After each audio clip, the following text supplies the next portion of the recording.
This is the Engines of Our Ingenuity, made possible by the Friends of KUHF Houston. Today we cross Wallace's line. The University of Houston's College of Engineering presents this series about the machines that make our civilization run and the people whose ingenuity created them.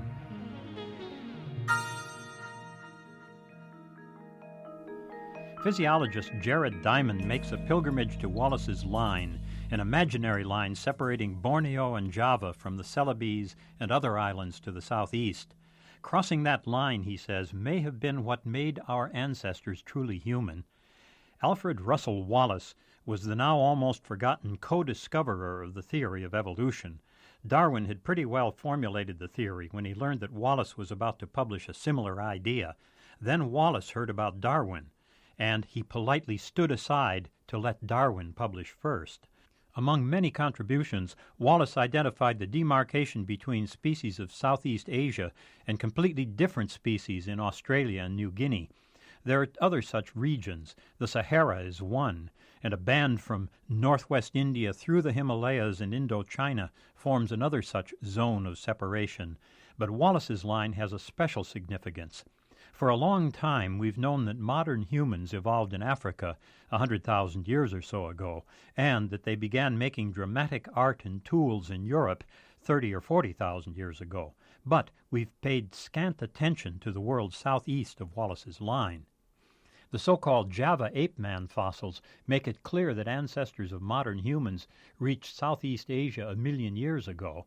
Java man got as far as Borneo and Java over land links that existed before the glacial epochs, but those links ended there, and he couldn't get to New Guinea and Australia. Yet modern humans have occupied Australia for 60,000 years.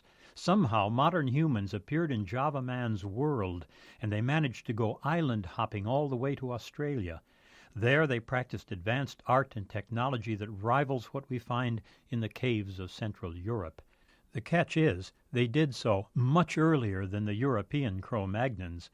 And so, Jared Diamond observes, we were the one species that lived on both sides of Wallace's line.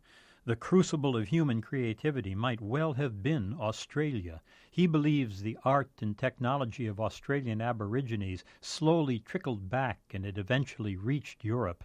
Diamond thinks that crossing Wallace's line was the giant step that made us into a technological species. Eventually, the vast geography and resources of Europe and Asia allowed the Aborigines' cousins to run ahead, to invent writing and the wheel, to build cannons and cathedrals.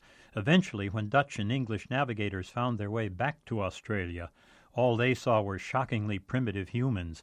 They had no way to see the sophistication of their survival strategies, and they had no idea that they should be saying thank you to their ancient teachers.